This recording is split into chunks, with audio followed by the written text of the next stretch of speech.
Hello guys, welcome back with me. Don't forget to like, share, comments, and don't forget to subscribe. Ethereum merge and the hefty tax bill it could be in for. The Ethereum merge may constitute a taxable event if it results in a chain splitting hard fork, tax experts warn.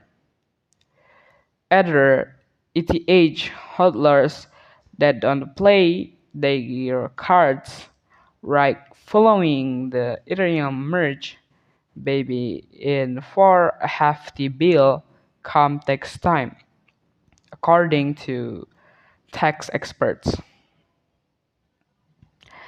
Around September 15, the Ethereum blockchain is set to transition from its current proof of work (POW) consensus mechanism to proof of stake (POS), aimed at improving the network's impact on the environment.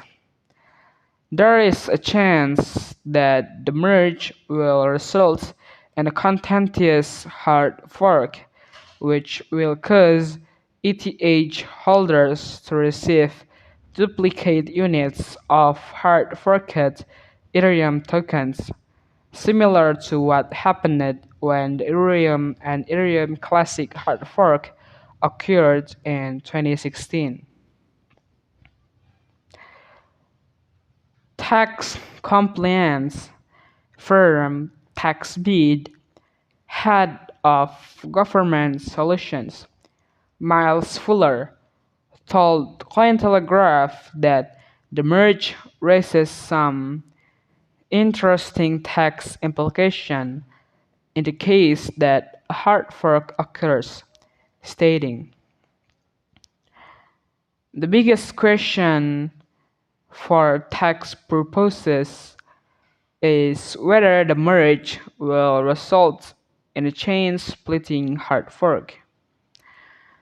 If it doesn't, then there are really no tax implications," explained Fuller, noting that the current POW ETH will just become the new POS ETH,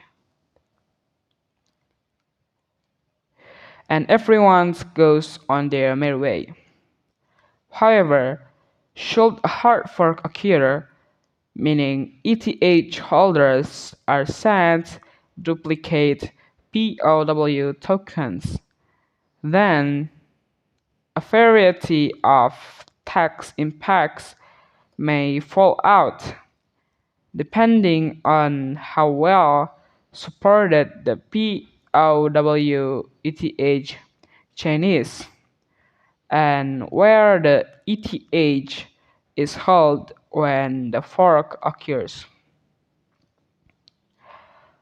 For ETH held in user-owned on-chain wallets, Fuller points to IRS guidance stating that any new POW ETH tokens will be regarded as income and will be valued at the time the user came in possession of the tokens.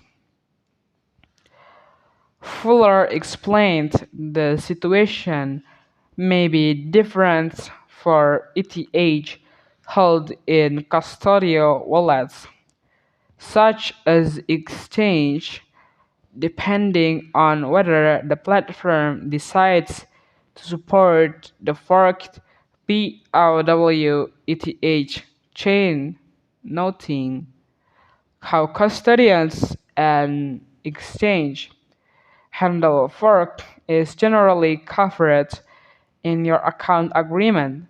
So if you are not sure, you should read up. If the custodians or exchange does not support the fork chain, then you don't like You like don't have any income.